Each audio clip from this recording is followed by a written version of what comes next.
Hello everyone, আজ থেকে 8 মাস হলো আপনারা একটা ভিডিও দেখছেন। ভাইয়া ইংলিশ দিয়ে কথা বলে, সব সময় ইংলিশ দিয়ে বিভিন্ন টপিকে কথা বলে। সো সো ওনার কথাগুলো আমার খুবই ভালো লাগে। আমি একটা ভিডিও আপলোড করার পর সবাই আমাকে বলছিল যে ভাইয়া আমরা আরও ভিডিও দেখবো, কিন্তু সময়ের অভাবে আমাদের দুজনের সাথে দেখা হয়নি। আজকে ওনার বাসা কালীবাজারেতে আসলাম, এসে এইখানে একটা যে কোনো কারণে দেখা হয়ে গেল।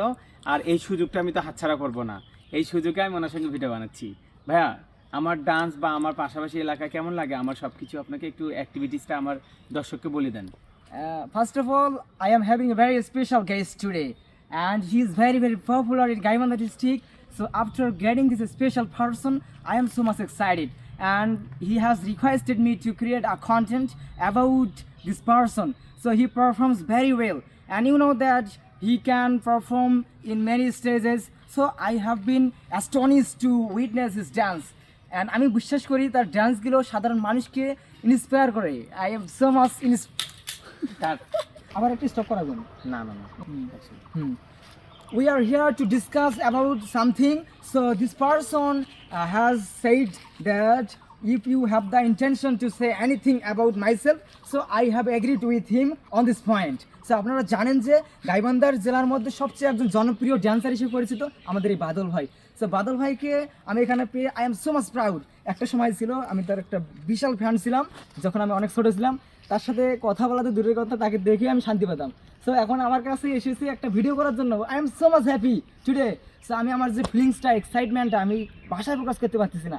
সো বাদল ভাই, এখন এমন একটা special thanks. Thank you so much. এখন এমন একটা বিষয় হয়ে গেছে যে হলো কে সেলিব্রিটি, কে কন্টেন্ট ক্রিয়েটর, এগুলো আসলে মানে জাজ করে না, জাজ করে তার প্রতিভা।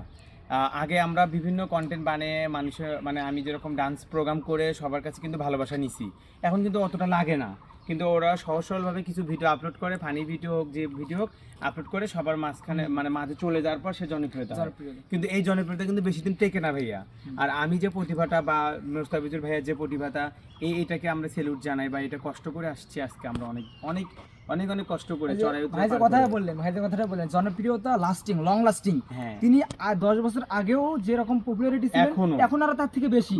মানে এটাকে মেইনটেইন করা খুব ক্রিটিক্যাল। সেই কাজটা তিনি he has made it possible. কারণ আমি আমার পারফরমেন্সের উপর দিয়ে দর্শককে আমি আকর্ষণ করে রাখি। সো আমি আসলে অন্য ভিডিও, আজকে এই ভিডিও কালকেও ভিডিও, এরকম না। আমার যেটা পজিশন, আমি ওই পজিশনটা ধরে রাখছি। আর আপনারা, আমি একটা দিক কথা বলবো, সেটা হলো কি যে আপনারা আপনাদের প্রতিভা এবং পজিশনের দিকে নজর দেন, তাহলে আপনারা একদিন ভালো জায়গায় থাকতে পারবেন এবং আজীবন আপনাদেরকে মানুষ সাপোর্ট করবে। এই যে আজকে এর সাথে একটা ভিডিও বানাবো, আমাকে সাপোর্ট করেন, কালকে ওর সাথে একটা ভিডিও, আমাকে সাপোর্ট করেন, এগুলো যুগ বাদ দেন ভাই। এরকম বহুত কন্টেন্ট ক্রিয়েটর আছে, তারা এখন তাদের ভিডিও কেউ দেখে না, স্ক্রল করে। হ্যাঁ, সে এখন বিজনেসে পরিণত হয়েছে। মোস্তাফিজুর ভাই, আপনার কাছে একটা রিকোয়েস্ট থাকবে, আপনি যত বড় পরিচিত হন না কেন, ভাইরালটা আমার কাছে ভালো লাগে না, পরিচিত হন না কেন, আপনার সাবজেক্টটা যেন একই থাকে এবং আপনার চরিত্র এবং আপনার ব্যবহার, অহংকার যেন আগে যেরকম ছিল এখনো থাকে। আপনি যে আমার একজন ফ্যান ছিলেন, তারপরও যে আমি যে আপনার কাছে যে দেখা মাত্র দৌড়ে এসে ধরে বললাম ভাইয়া প্লিজ আপনার সাথে ভিডিও করবো, এটুকু আপনি বুঝলেন যে আমি কেমন। রাইট, বলেন। So I am so much excited to spend my time with this person, as he has come to me to make a video. Suddenly we meet in the official, so we have decided to create a content about our lifestyle. So now we have got the opportunity to speak, to create a content so that you can know about ourselves. Thank you very much. Thank you so much.